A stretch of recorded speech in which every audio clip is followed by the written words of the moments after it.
What if your biggest strength was also your biggest burden? Most people assume that having a high IQ means life comes easier, better decisions, better outcomes, less struggle.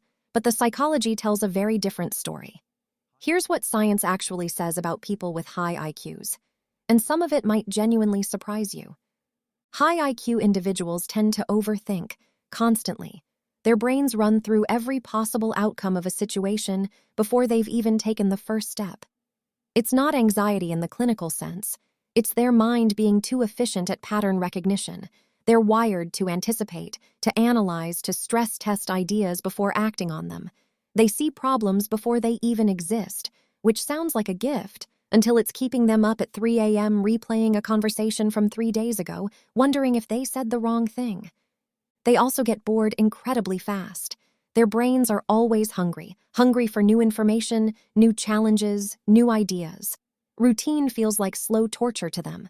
That's why many high IQ people jump between interests, careers, and projects throughout their lives, not because they lack discipline or commitment, but because their threshold for mental novelty is unusually high.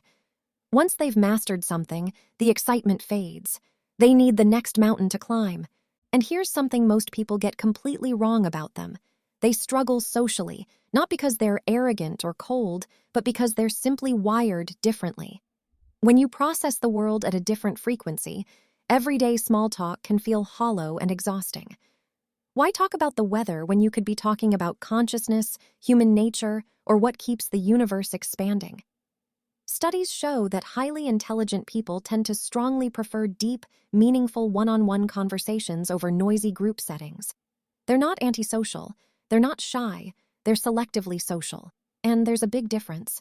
This also means they tend to have very few close friends, not because no one likes them, but because genuine connection, the kind they actually crave, is rare. They'd rather have 1 or 2 people who truly understand them than a room full of acquaintances who only know the surface. Quality over quantity isn't just a preference for them, it's a psychological need. But perhaps the most surprising thing about high IQ individuals, they doubt themselves far more than you'd ever expect. Imposter syndrome doesn't just affect average performers, it hits the intelligent especially hard.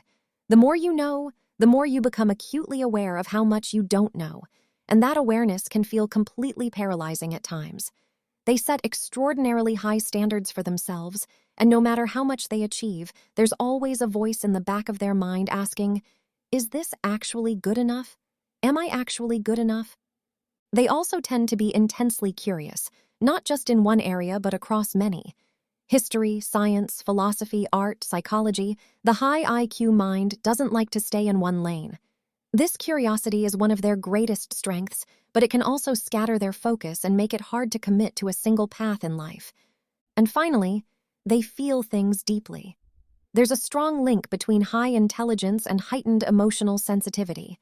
They pick up on subtleties others miss. They notice the shift in someone's tone, the tension in a room, the unspoken meaning behind words. This makes them incredibly empathetic and perceptive, but it also means the world hits them harder than it hits most people. High intelligence isn't a superpower, it's a lens, and like any powerful lens, it magnifies everything. The curiosity, the creativity, the empathy, but also the anxiety, the loneliness, and the self-doubt. The most brilliant minds aren't the ones who have it all figured out. They're the ones who never stop questioning the world around them and themselves. If this resonated with you, or someone you know, drop a comment below, and subscribe for more psychology content that actually makes you think.